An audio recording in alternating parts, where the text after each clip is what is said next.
बिस्मिल्लाहिर्रहमानिर्रहीम। अस्सलाम वालेकुम सामीन, वेलकम एंड न्यू वीडियो। सामीन, आज की 2-3 लेटेस्ट अपडेट्स हैं, उनका कंटेंट मैं आपको बता देता हूँ। सबसे पहले ये कि हमारे लेटेस्ट अपडेट है कि जनरल आसिम मुनीर साहब और पाकिस्तानी ताकतवर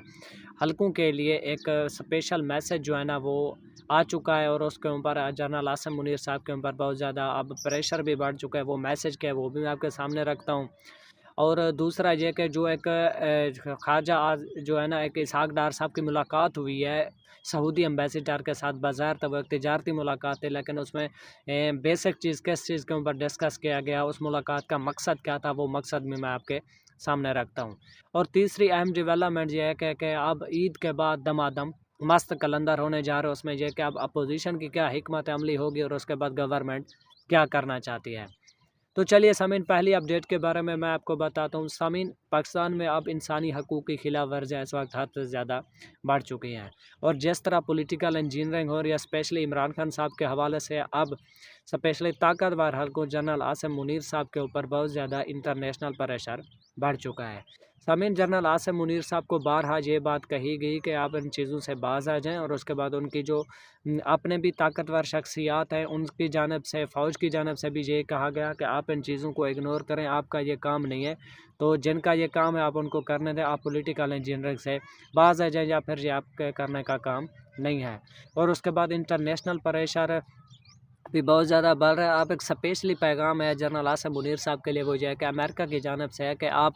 जिस तरह इंसानी हकूक़ के खिलाफ वर्जियाँ आ रही है, खिलाफ वर्जियाँ हो रही हैं, पॉलिटिकल इंजीनियरिंग हो रही है, चादर और चार दीवारी का तकद्दुस पामाल हो रहा है, और स्पेशली इमरान खान साहब के ऊपर जिस तरह उनको विक्टिमाइज़ किया जा रहा है, पॉलिटिकल विक्टिमाइजेशन उनके खिलाफ हो रही है, तो आप इन चीज़ों से बाज आ जाएँ। और स्पेशली एक पैगाम आ चुका है जनरल आसिम मुनीर साहब के लिए अमेरिका से कि आप इन चीज़ों से बाज आ जाएँ और आप वापस अपनी बैरकों में चले जाएँ। आपका जो काम है आप वो करें, और आप जो एक इक़्तिदार को तूल देने के लिए आपके ने एक अमेंडमेंट जो है ना एक पास की है, इसको भी ख़त्म करें और अपने इक़्तिदार को मुख्तसर करें। अब सामीन, नवंबर से पहले बहुत ज़्यादा इंटरनेशनल प्रेशर भी बढ़ चुका है, और उसके बाद जनरल आसिम मुनीर साहब के ऊपर और उनके लिए पैगाम भी जो है कि आप अपने इक़्तिदार को, उनको पैगाम जो है डायरेक्ट या इनडायरेक्ट ये पैगाम मिल चुका है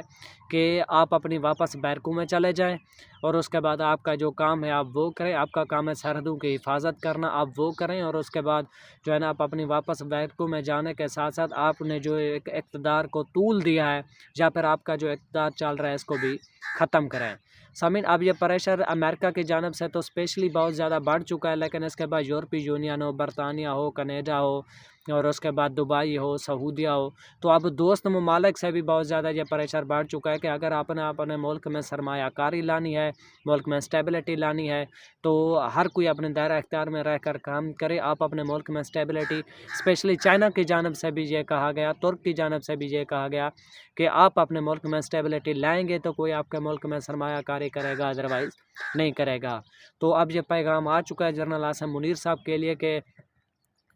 एक पर्ची आने से पहले आप अपनी बैरकों में वापस चले जाएं, और इससे पहले कि कोई सख्त हुक्म आ जाए आपके लिए, आप अपनी बैरकों में वापस चले जाएं और इमरान खान साहब की रिहाई के लिए कोई इक़दामात करें, और आप जो इक़्तिदार को तूल दे रहे हैं, अपने इक़्तिदार को भी मुख्तसर करें। तो सामीन, दूसरी अहम डेवलपमेंट ये है कि हालिया एक मुलाकात हुई है इसहाक डार साहब की और सऊदी एम्बेसडर के दरमियान। सामीन, वैसे तो ये मुलाकात एक तिजारती मुलाकात को इसके ऊपर शो किया जा रहा है, लेकिन ये मुलाकात तिजारती मुलाकात नहीं थी। सामीन, इसमें कोशिश की गई है कि MBS तक दोबारा राब्ते बहाल किए जाए, और उनको कहा जाए कि जिस तरह पाकिस्तान में एक सिचुएशन क्रिएट की गई है, क्योंकि मुस्लिम लीग नून जो इमरान खान साहब की मुलाकात है बंद हुई, और इसके बाद मुस्लिम लीग नून के सियाने लोग भी हैं, अब उनको समझ लग चुकी है कि जो मिलिट्री एस्टेब्लिशमेंट है वो इमरान खान साहब के साथ अपने राब्ते बहाल कर रही है। उनकी खुफिया मुलाकातें भी हो रही हैं, और ये अचानक मुलाकातों का बंद होना, उसके बाद ये जो है ना हमला केस हैं GHQ हो या 9 मई के केसेस, उनके समात का मुलतवी होना, तो शाखाना केस की समात का मुलतवी होना, असद कैसर साहब की ज़मानत का मंजूर होना, अब ये सारा कुछ उनको लग रहा है कि मिलिट्री एस्टेब्लिशमेंट इमरान खान साहब के करीब जा रही है। तो उन्होंने मोहम्मद बिन सलमान तक ये पैगाम पहुंचाने की कोशिश की या फिर उनको इंगेज करने की कोशिश की जा रही है कि आप उनसे बात करें ताकतवर हलकों से, स्पेशली आसिम मुनीर साहब से, कि वो आप हमारे साथ ऐसा ना करें, क्योंकि हमें लग रहा है कि आप उनसे मुलाकातें कर रहे हैं और आप उनसे डील की कोशिश कर रहे हैं। तो आप चाहते हैं कि आपके मतलब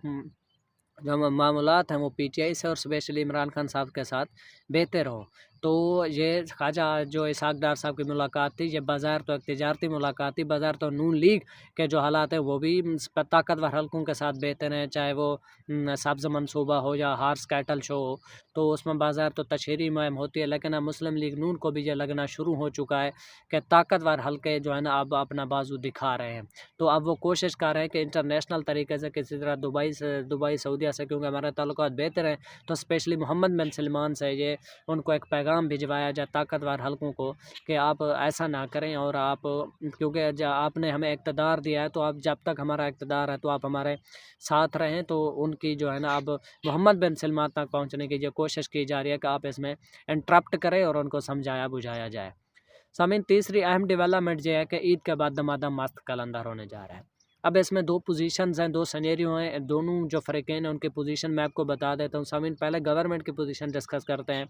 सामीन, गवर्नमेंट की कोशिश ये है कि ईद के बाद 27वीं ऐनी तरमीम लाई जाए, जिसमें अदलिया जो पहले से उनकी साख खराब है उनको कंट्रोल किया जा रहा है, अब उनको मुकम्मल तौर पर कंट्रोल किया जाए और उसमें मुख्तलिफ़ तरह की शिकें पास की जाएँ। तो एक जानिब तो हुकूमत का ये इरादा है कि वो ऐसा समझो कि अब मज़ीद या तो फिर वो रगड़ा लगाएँगे या फिर 27वीं यानी तरमीम पास करेंगे, जबकि दूसरी जानिब अपोजिशन की जानिब से या स्पेशली इमरान खान साहब की जानिब से ये कहा जा सकता है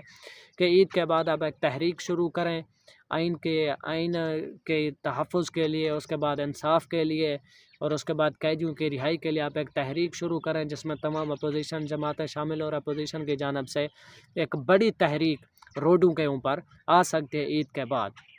अब ये तो मुख्तलिफ सिनेरियो, एक तो ये कि गवर्नमेंट की अपनी पॉलिसी है, गवर्नमेंट अपना सोच रही है और अपोजिशन अपना सोच रही है। वो 27वीं यानी तरमीम पास करने की कोशिश करेंगे या दूसरी कोशिश करेंगे दबाने के लिए, या फिर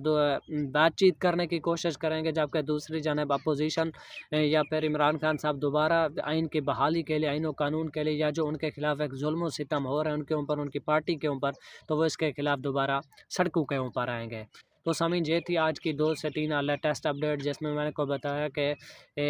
जनरल आसिम मुनीर साहब के लिए डायरेक्ट या इनडायरेक्ट क्या मैसेजेस हैं दुनिया के हवाले से और किस तरह उनको गाइड किया जा रहा है या फिर उनको समझाने बुझाने की कोशिश की जा रही है। और दूसरा ये कि मुलाकात का असल मकसद ये था कि दोबारा मोहम्मद बिन सलमान तक रसाई हासिल की जाए और उनको मामलात में एंगेज किया जाए। और ये कि अपोजिशन हुकूमत की जो नीयतें हैं वो भी मैंने आपको बताई हैं।